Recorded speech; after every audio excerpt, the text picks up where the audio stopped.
something I learned from a guy named Chris No Tap on YouTube. Take your shop vac, 2 5-gallon buckets, run the suction hose in a hole you cut in the center. This is there's another elbow inside of this turn to take the sawdust and stuff around in the bucket and fall in the bottom instead of going in to your shop vac. So I'm going to kick it on and see how it does.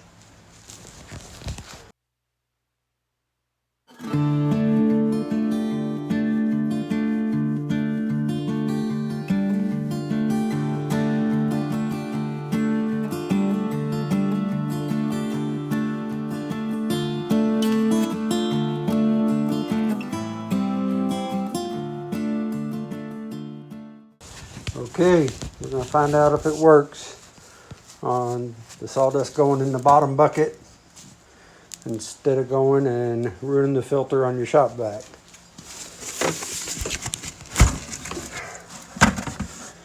And I would say that's pretty good. So you can see what I got. Got my suction side, and which is in the middle. The elbow causes it to sling or travel around the bucket and down into the bottom instead of the suction piece picking it up.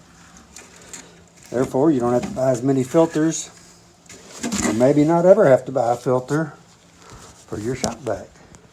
And also, if you only have 110 in your shop like I have here in the barn, this is a way to have a dust collector.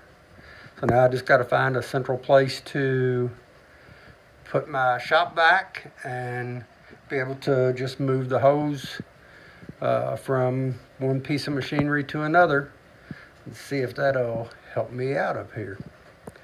So, love YouTube. Thank you, Chris No Tap. Well, this is a little bit later, and I had no idea that there would be that many shavings and sawdust inside of this bucket. I just went to scoot it and felt how heavy it was, and I guess this collector works pretty good. Well, I guess you can tell by the haircut that it's been a while since I worked on that other video. I'm going to show you something real quick. Big change I made in my shop just to give me more room. A little more organization. With having the sawmill, it's a whole new thing. So first thing is I have put in a back door to my shop that leads out to the pond, and once I clean all this up, then I will have more places to keep more slabs and stuff that's coming off the sawmill, and it'll stay dry under the roof back here. Now let me go to the house and show you what I was doing down there. So I'm down at the house. I'm also fighting a cold, but I'll show you a couple of new things that Kim and I have been into. And one of them is we acquired a laser engraver. And I'm getting ready to burn this dogwood image into what will become a noodle board. If you don't know what a noodle board is, it's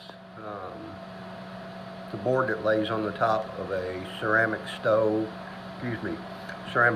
top. So if you have a microwave over your stove and you have one of the glass top stoves, you grab something hot and drop it, the top of your stove is shot. So people have been asking me for these noodle boards, and this is the second one I've made, and I've got to order for 2 more. So let me get the laser going and show you a little bit of what it does.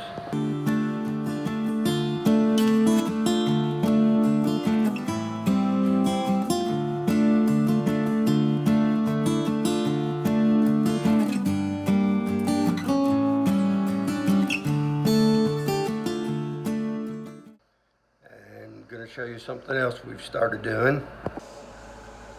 We are getting into making cutting boards. And these are a great deal of fun to make and to be able to work with the different patterns and the different woods. But these are 3 of them that we've done.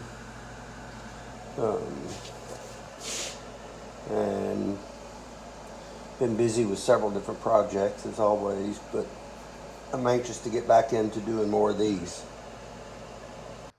So let's head back and check on the laser. Well, while this turned out all right,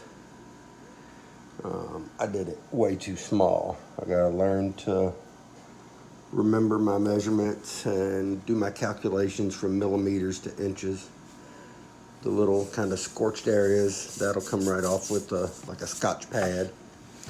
And I'll put a food grade finish on this in case they ever want to use it as a serving board for something. So that's about it for now.